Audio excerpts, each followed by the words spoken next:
RTD Live Talk, Detroit's #1 YouTube talk show. Excited to be back. Looking forward to finding out what's on your radar. Got a couple stories I want to touch on, share my 2 cents on, but more importantly, check in with you guys and see what else is happening out here, what you're seeing on the grounds. So as always, for those that might be new to the channel, I want to welcome you to the community. And then when the phone lines open up, 313-462-0027 is the number to call and let your voice be heard. As always, for those that are tuning in, definitely let me know where you're watching from via the chat. And then if you don't mind, for the sake of hopefully notifying a few more people in the community, hit the thumbs up button beneath this video here so people can get notified, hopefully. But anyway, lots of things happening. And I just, came across some information that was relatively new to me in regards to how severe it could be towards to the other dominoes that's already falling.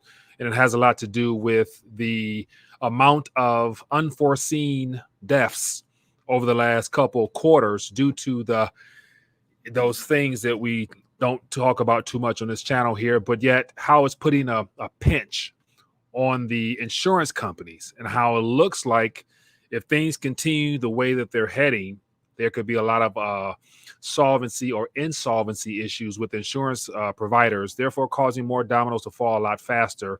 So we're going to touch on that and a lot more. But anyway, for those that are tuning in, welcome to the live stream. Looking forward to connecting. So let me know where you're watching from in the chat, and then open the phone lines. We'd love to hear from you directly. All right, so we got Grow Mechanic says Medico64 and Mike show. That is tomorrow at noon. So make sure you guys tune in for that. It's always good to connect with Mario on Fridays. We got Ed checking in. We got over here. We got David. It says 18 wheels to flatten the okay. DC Precise checking in. We got Pablo checking in. Nettie No, if I'm not mistaken. It says Mike keeping it real here and stacking physical in the UK. Appreciate you, my friend. All right, let's keep it moving. So as always, midday. Never know who might show up, but hopefully people get a chance to get notified. It's unfortunate that YouTube, even if you click the bell notification, they still or may not even notify you, but we'll keep it moving. Anyway, I got a couple articles here I want to touch on, and then get your thoughts. Let me know what you guys are seeing. What are you guys hearing? It's good to keep our eyes open and stay attentive to events as they unfold around us. But I want to start off just shining some light on the continual deterioration of the global economy as well as our domestic economy here in the U.S. as just the dominoes, or not the dominoes, but just the narratives continuously are not lining up. And it's hard to hide it now because every news headlines now tells you what's happening in the real world, well beyond what the Federal Reserve and our government would tell us is actually underway. And so go through a couple headlines right quick and then keep it moving. So yeah, I got lots of stuff to cover. I'll try to get through as fast as I can. And just to show you the real state of the economy. And so here's an article. I couldn't pass this up just because I realized that we already had a homelessness problem well before any of this stuff jumped off. But to see that overall cost of living and which will lead to a downgrading of the standard of living in this country here will only get worse as we move forward. And so here's the article. It says rent prices are at an all-time high. Here are the 25 most expensive U.S. cities to rent a 2-bedroom apartment. And so just having witnessed all the moratorium and forbearances with mortgages and the outright, the outright attack on people when it comes to employment based upon the mandates that's been thrown out there will only make things worse down the line. But just a little something here. It says a recent study of national rent growth by rental listing site Zumper found that the median rent for 1 and 2 bedroom apartments has risen 12 and 14.1% respectively since January of last year, a new all-time high.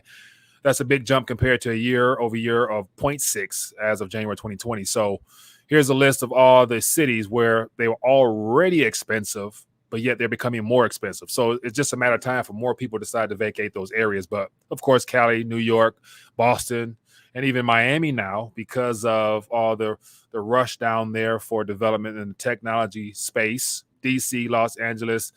So ultimately, the coastal regions And so more people, of course, will be forced to try to move more closer inland. So we'll see how that goes. But it's good to say rent prices will not be going down by themselves naturally.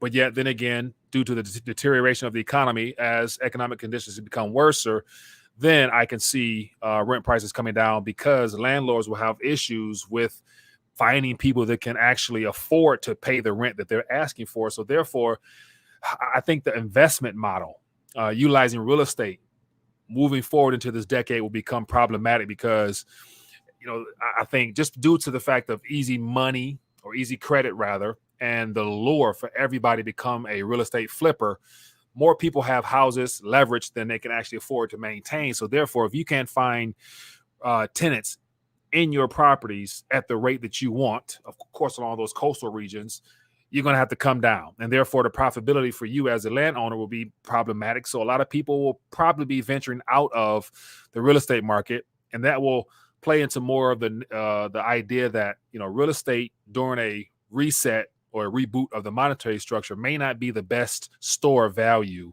just because as the rates are eventually going to have to go up, affordability of housing in general will be problematic. So therefore, a lot of people will, most likely not be able to afford housing. Therefore, it's going to be a gluttony of houses. Therefore, housing prices will come down, and you know how this stuff goes. So just something I wanted you guys to keep an eye on, because I hear more people talk about, viable ways of protecting and preserving your wealth. They say, buy a summer house, buy an extra house, buy a third house. I'm thinking like, well, your house is only worth what someone's willing to pay for it. And if the market conditions aren't favorable, then you won't get what you probably put in or what you're asking for. So you're gonna have to keep adjusting. But anyway, I can rant on for that. But let's keep it moving. Just more, more details as to what's going on in the Main Street economy. Here we go. World food prices are climbing closer toward a record high. So I got too many windows open. Give me 1 second here. Close some windows here. Okay, here we go. So as you guys can see, just a little visual aid, food index nears record.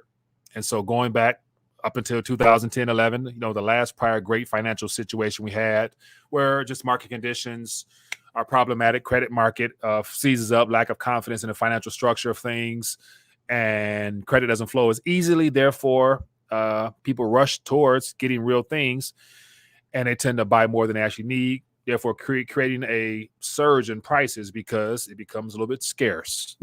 But just something to concern yourself with, because this will continue to go up until it doesn't, and then the Fed will get involved, and then we know where it's going to take. It's going to really take off because of the amount of currency they create. So something worthwhile. And then on another note, as I'm talking here, I'm noticing it looks like, no, let me go back here. I was looking at something else.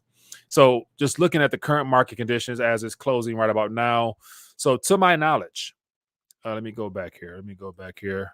So to my knowledge today, I didn't get a chance to check it out yesterday, but it looks like the S&P 500 closed down 1.6, Dow down, a little bit under a point, NASDAQ down, Russell down. So all, like, especially with this past week, especially, I noticed that there was always a market rally into closing, and that's not the case now. So it seems like there's some downward pressure on the equities market, and that plays into what's happening in the tech sector, because as of now, we see the Facebook and stuff like that. But, I will get into that in a minute. Next subject matter worth touching on. I'm clicking too many buttons. It says December U.S. factory orders tumble most since April 2020, right after the shutdown lockdown. So just looking at this visual aids here lets you know what is actually taking place as far as what's being produced and what's being put out there. And as of right now, this graph here reveals that we just slightly touched the red, negative 0.4 rather. And we haven't had that since, complete lockdown. So that basically says that things are slowing down a lot faster than meaning those that are trying to paint this picture that everything is in recovery, can actually keep up with. So something worthwhile there. Keep it moving. And then on another note, commodity sector is booming right now, of course, except gold and silver. But we got U.S. oil prices top $90 a barrel for the first time since 2014, along with natural gas, along with coffee, along with wheat. You name it. It's the things that we really need the most to survive are the things that's experiencing the most upward pressure. due to the demand from all the companies to secure and shore up the fact that they'll have supply, in their possession for future production of things. So they're getting ahead of themselves by buying a little bit more than they need, therefore driving up price, as well as all those financial products that people have put out there to try to tame the price down a little bit, having issues with that. So keep it moving. A couple more stories here. Payroll. So it says January's payroll report on Friday could be rough. So tomorrow we'll find out, but they're preparing us ahead of time. And of course, White House talking about, the past variant was the reason why a lot of people were, called off sick. And it so happened to be at the same time they took the metrics for their unemployment calculations. So a large amount of people were counted as being unemployed. But, do you really believe that? I don't. So it says with as many as 400,000 jobs lost by one estimate. So what happened to the recovery? Never existed. And then, of course, one of the leading indicators for the equities market happens to be in the FANG stocks. And one of the FANGs, meaning Facebook or Meta, shares plunge more than 20% on weak earnings. And once again, when it comes to the tech space, other than advertising and their desire to further expand their tech monopoly around the world, not quite sure the true value of using people's data against them and profiting off of it. So we'll find out. But Facebook is having some issues. Mark Zuckerberg, I think, lost a total of maybe 30 billion within this last 24 hours or so. And that's an interesting sign because remember, Mark Zuckerberg took a good chunk of his he took profits ultimately last year, removing billions. So he was front running or ahead of this current downward trend, possibly, which is basically a cry for more government or stimulus support. But along with that, there's people out here able to make a profit. So short sellers up $2 billion betting against Meta's platform. So far, those that are betting against the grain are profiting. So not everyone's a loser out here. All right, so keep it moving. And what I want to touch on real quick before I open the phone lines and hear from you guys, or get a chance to hear from you guys. What was brought to my attention today? I was actually talking with trader Steph, who I've had on the show a couple of times. Real knowledgeable analyst, trader, writer, you name it. And what was brought to my attention was the additional domino that stands to fall that's not getting talked about much, just because so many people are focused on the markets directly, and we're not considering the health ramifications of the potential battle between insurance providers and big pharma. And so she wrote a nice article highlighting some of the concerns. Let me pull it up here. And so here is the title of this article here. I encourage you guys to take a glance at it. It says potential insurance industry bust and bailout over the pandemic excess deaths. And so ultimately, to summarize this in a nutshell, a lot of more insurance providers are coming out now, basically reporting on last third quarter and fourth quarter of 2021, and they saw a anomaly as far as the amount of cases of younger, currently employed individuals passing away at an alarming rate, which of course it puts them in jeopardy of having to shore up all those losses by those claims that are filed. So, one story short, there are some issues because insurance companies are starting to push back against this big pharma push to make sure everybody is participating.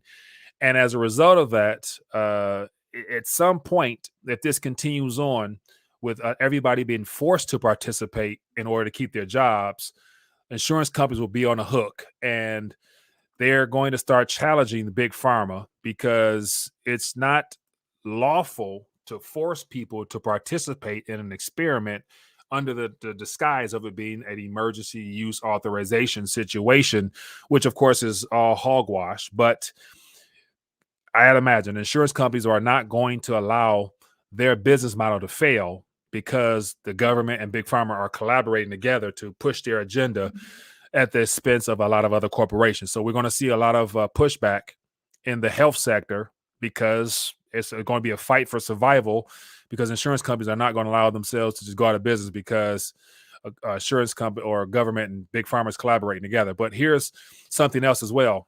And just to let you know that there's a lot more going on behind the scenes in the health realm than we're being told or even talking about, really, just because a lot of stuff, you can't talk about it much. So I'm not going to go deep into it. But it says the FDA asked the court to delay first 55,000 page production until May, and Pfizer moves to intervene in the lawsuit. So we all know that under court issuance, the FDA was told to come up with pretty much all 55,000 pages of data based upon tests and research and all types of stuff like that by March.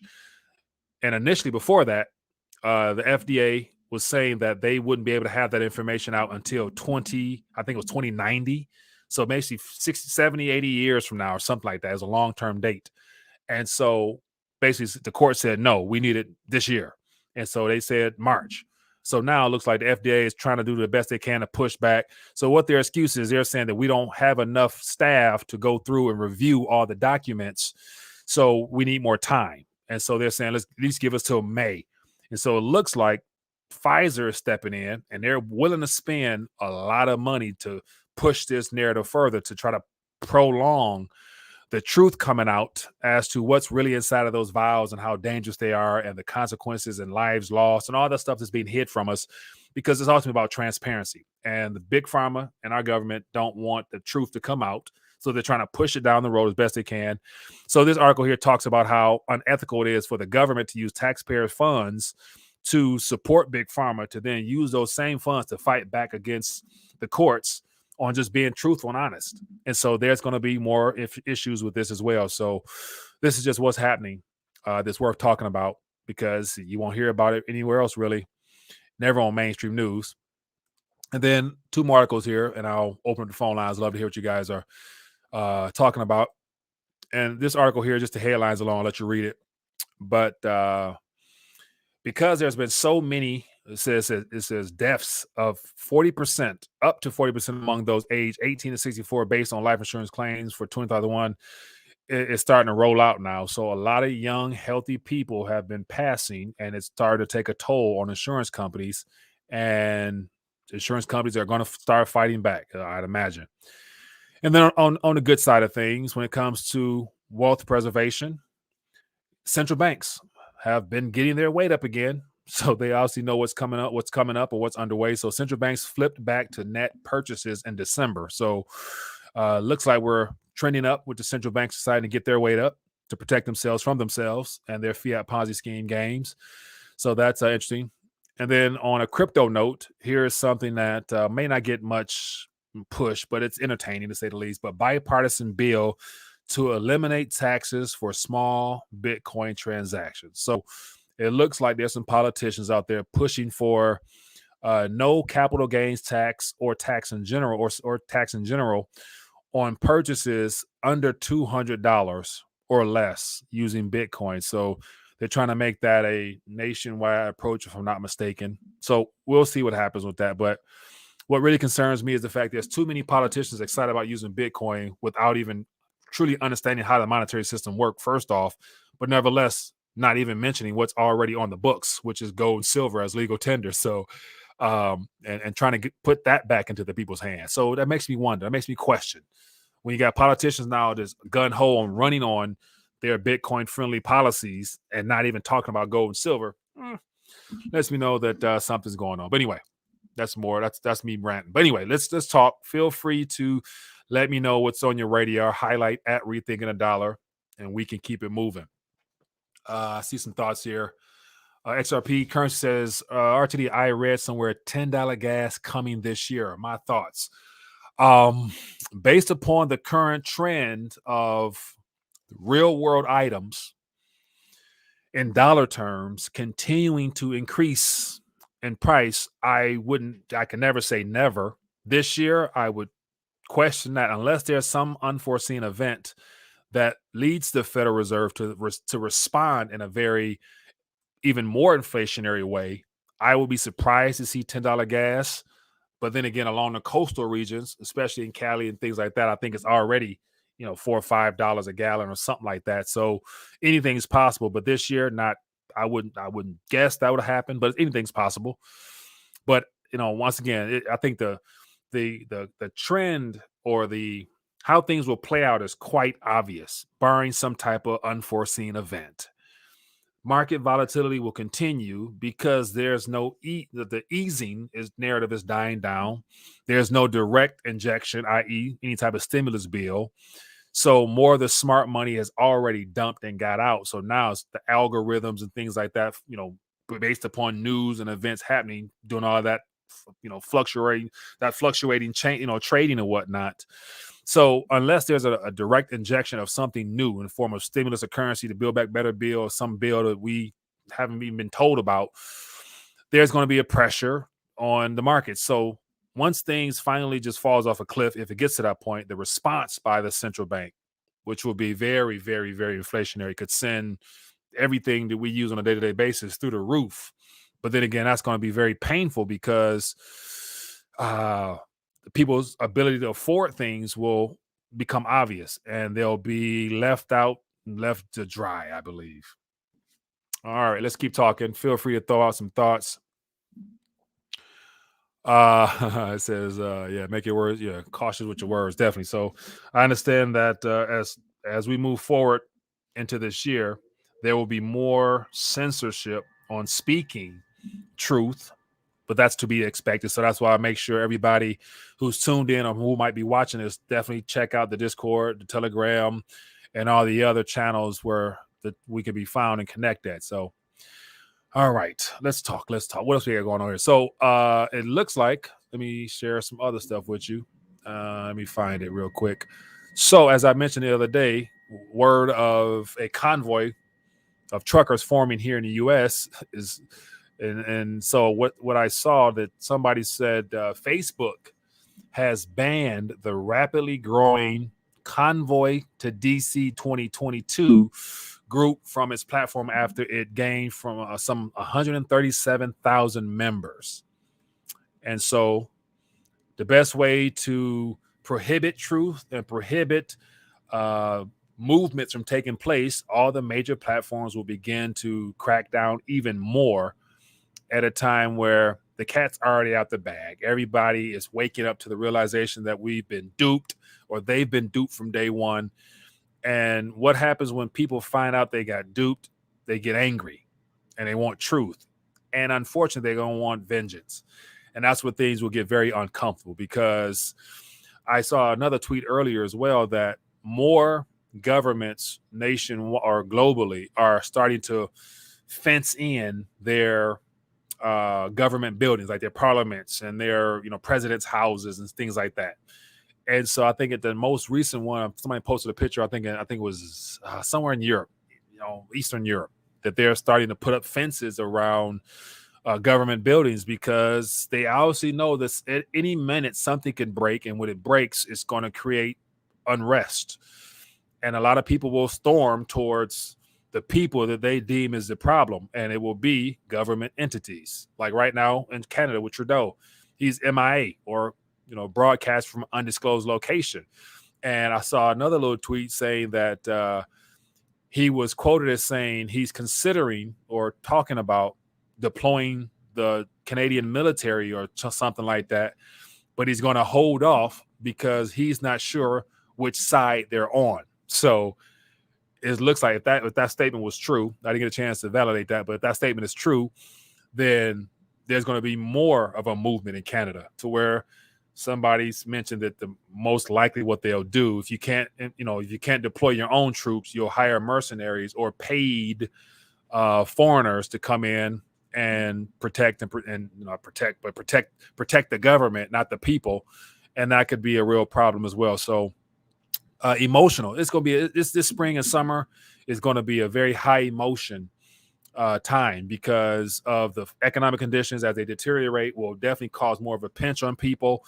And so one of the things I've been talking about for the last several years at least, doing the best you can to reduce and to minimize your not necessarily your comforts, but do an assessment check as to what you need and what you don't need.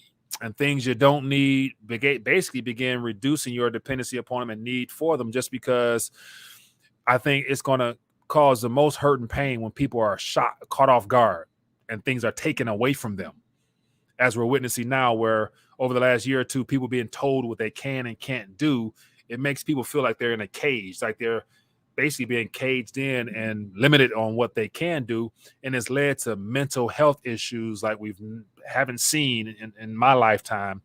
And the result of that has been an astronomical amount of suicides just off people and their mental challenges. So imagine that, plus economic conditions deteriorating, and the banking sector having issues, freezing up, and everything that you thought you owned or worked for or had your name on it suddenly is not what it seems.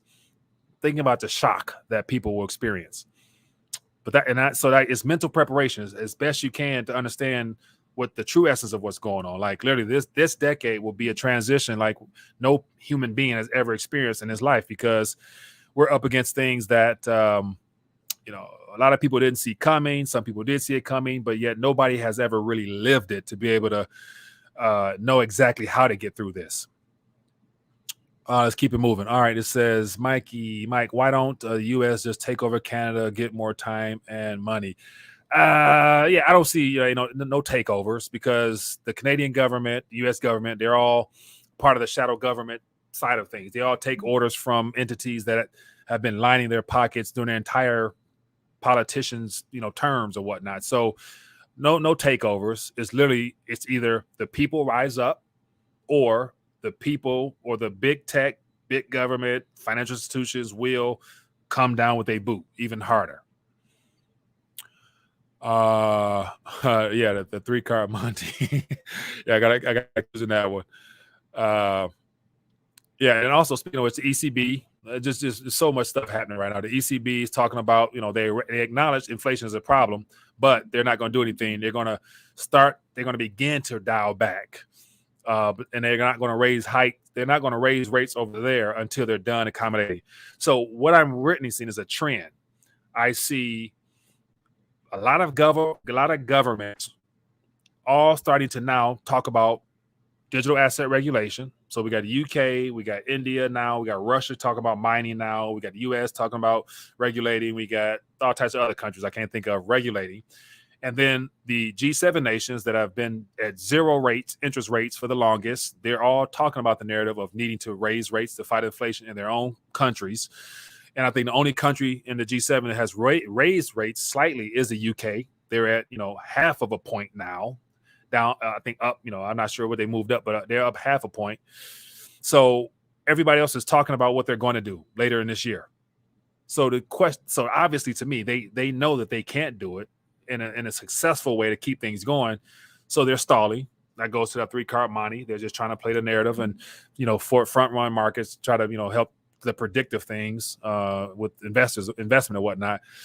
But I think that they're trying to rush things because they realize they're losing control, and in doing so, everything is going to be a hit or miss experiment as to what will work, what won't work, and that makes things even that much more volatile and vulnerable for our everyday lives, because only thing eventually that really matters is, as human beings, we have the ability to work to some capacity and then enjoy our work and live our lives in using God's resources, things that are here on this planet.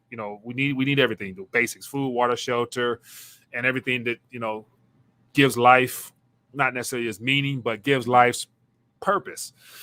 And the counterparty to all that happens to be a debt-based fiat system. So the governments and central banks want to maintain control and further their control, where people just want to be free.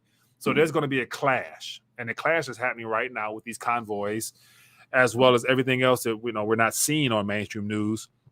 So moving forward, as I was mentioning earlier, the emotions will continue to pick up, and people will start pushing back, and that's a good thing. But yet, with that comes a lot of sacrifices that we're all going to be asked to make or be forced to make, because the supply chains and all that other stuff is built upon the credit market. And once that stuff seizes up, all hell will break loose. Question says, Mike, did you see the video of Klaus Schwab of the IWF boasting about placing young leaders in positions of power, Macro, Trudeau, etc.? Yes. So I think, let me see, there's yeah. So there's the leaders of the not leaders of the new school, but leaders of whatever the school that they started. You know, Chelsea Clinton, not Chelsea Clinton, Laura Trump is in there. So all the people who are in positions of leadership in our country went through that, you know, that educational indoctrination model. And so those are the people right now that call themselves being leaders, but actually they're puppets. And so the world is waking up to that type of stuff. Like the fact that we have social media to share stuff like that, to find out how corrupt politicians are, it just goes to show how people are waking up. And imagine when, and like I said before, imagine when people realize they've been lied to all along and that they've done things in disguise as being helpful, but it really turns out to be harmful. Yeah, it's going to be a rude day of awakening. What else we got here? Problem, reaction, solution, 100%. 100%. What else we got? Joe Killer Biden. And speaking of which, for I'm not quite sure where everybody stand as far as when it comes to Glenn Beck or whatnot, but I've heard pros and cons of who what he's really about and things like that. But at this point, if you're speaking truth that exposes the evil of this system, then I'm for you.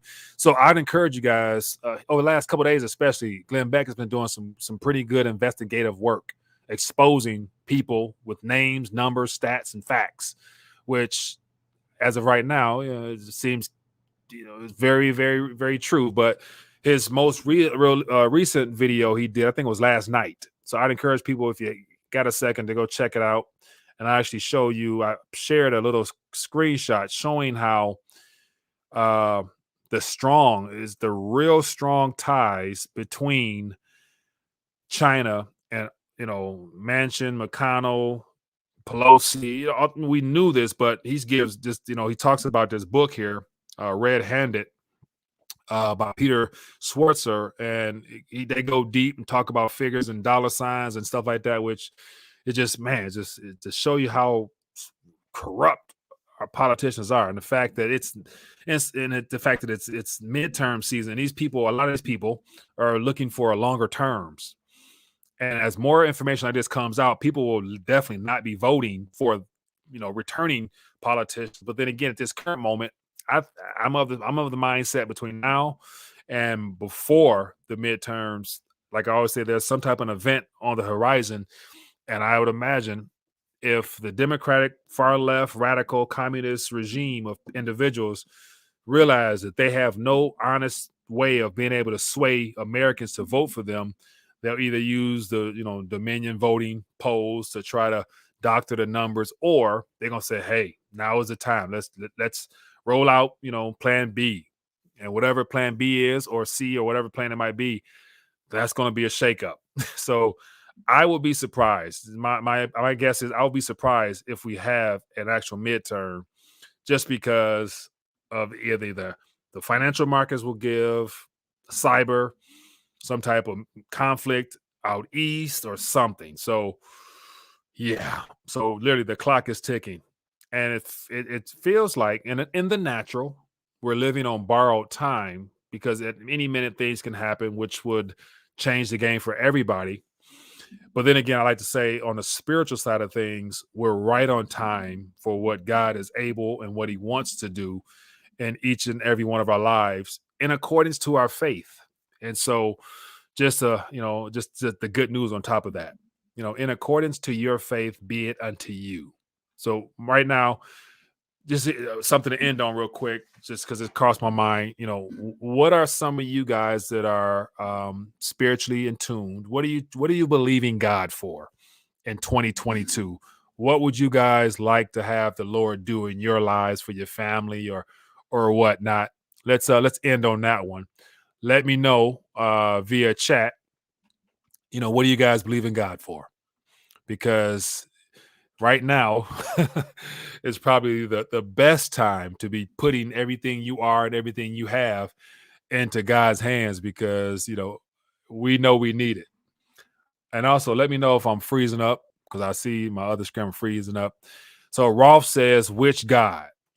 Whichever God, Rolf, you rely upon. So, of course, everybody got different definitions for God, but in accordance to who is bigger, better, and badder and greater than you, who are you seeking for wisdom, guidance, and consultation on life now and in the future? Let me know. Let me see. So, if anybody who says need to be is great, I pray God opens the eyes of my family members to the truth. That's real. Yeah. Open the eyes of our understanding. That is real. Rolf says like Odin. Not quite sure. And I don't know. I don't know that God. The Lord our God, Jesus Christ, bless me richly, Mike. Dude boy. That's good, man. Keep at it. Mark says it gives me peace to know that the things to coke cannot be stopped. The things to come cannot be stopped and have to happen. 100%.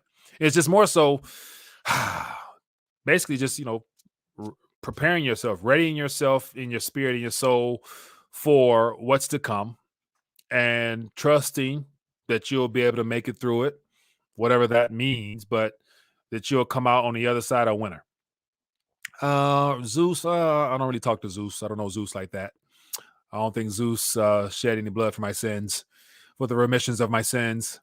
I pray my Father calls me a good and faithful servant. Oh, definitely. That's real. That is real. Discernment. That's real. That is real. All right, let's get this one call in, and then I'm going to get ready to dial back. Hello, caller. Where are you calling from? Yeah, Mike, Steve, Phoenix Region 9. Steve, Phoenix Region 9. What's going on, my friend? Hey, how's it going, man? Hey, everything, like you know this, everything leads back to the ruler of this world. Yeah. That thing, that entity. We know who he is. Yeah. Yeah. But anyway, basically, somebody had mentioned earlier that interview with Klaus Schwab, talking about basically how everybody's been infiltrated and they've already, had the younger people picked out who's going to run stuff, etc. Yeah. That interview is available on, anybody can get that off of YouTube right now. Yeah. But what's more important is who he's being interviewed by. I want to make sure that we understand this. Okay. He's being interviewed by David Gergen. Okay. David Gergen. He's been around for years on YouTube. Well, not on YouTube, but in the politics of things. And David Gergen is the same guy that Alex Jones interviewed when he busted in Bohemian Grove decades ago. Yeah. The exact same guy. So I'm not sure if they scrubbed that interview off of YouTube yet. Yeah. But if YouTube the one with Alex Jones or the one with Klaus Schwab and David talking, which one? Both. Okay, both, so because David Gergen is in both. Okay, so David Gergen is interviewing Klaus Schwab, what somebody had mentioned earlier, right? Which was like within the last couple of days. Right, I got it on the screen right now. And then you can go back to like Alex Jones when Alex Jones busted into Bohemian Grove, and he interviewed David Gergen, the same guy interviewing Klaus Schwab today or whatever. Same guy. Yeah. I'm not sure. Hey, I saw that as well, because he was talking about Bohemian Grove and how Alex Jones was outside the building, said, "I infiltrated. I saw you guys, pledging allegiance." And correct. And, I saw that. Yeah. Correct. Now that's the key to this. David Gergen is the same one that's interviewing Klaus Schwab a couple of days ago. Yeah. Everything leads back to Satan eventually. Yeah. Everything leads back to Satan. I don't know how people are going to keep dancing around this. Yeah. But it always comes back to Satan's at the helm. Right. Well, no, that's not in charge. Well, the Congress. No. Eventually, it always comes back to Satan pulling the strings in this world. Yeah. And people better wake up to that, or else they're going to get, as Malcolm says, hoodwinked, Yeah. bamboozled, ran astray, gone amok. Good stuff, man. So it is what it is. Anyway, bro. All right. Appreciate you, man. Keep doing what you're doing. And hey, by the way, Mike, I'll let you know Monday. Okay. But I'm heading down to the flea market this weekend. Yeah. Heading down to Tony B's area. Mike, got a care package for you, bro. Got a care package for you. Appreciate you, man. I appreciate it. We'll let you know. I'll let you know Monday. Yeah. Be good. Take care. Yep. All right, so here's that video here with Alex Jones and David Gergen, and this is 13 years ago, talking about the Bohemian Club. And so, yeah, it's just, this is what's going on. Like, so literally, these people are sitting up here, hands crossed, folded, like literally, they've laid out the map, they've laid out all the key players that's a part of their agenda, and all those same key players happen to be billionaires that have profited off of this system over the last how many ever decades. And they're the ones funding it. They're putting their money to work to execute their game plan of complete global domination. This is what's going on. But yet, once again, I'm a conspiracy theorist. People who talk like this, I'm tinfoil hatters. Okay, but as of now, we all know that ultimately speaking, there's no such thing as a conspiracy theory, because they're all now conspiratorial facts. They're all, and you can tell they're facts because they're now fact checking them to spin it as a lie. So anyway, that's all she wrote. I just want to check in, share my 2 cents, but emotional tensions are about to rise like never before. The Federal Reserve will be exposed as just more of a criminal institution. So Lord willing, they fail. Klaus Schwab fails. I want all these people to fail, and our God to reign supreme, as he always will do and has been doing. Anyway, that's all she wrote. I hope you guys enjoyed it. I want to encourage you guys, connect on the Discord as well as the Telegram. All the information you need is beneath this video here. Connect off air and hang out with the group there. And other than that, we'll see you guys on the flip side. Peace.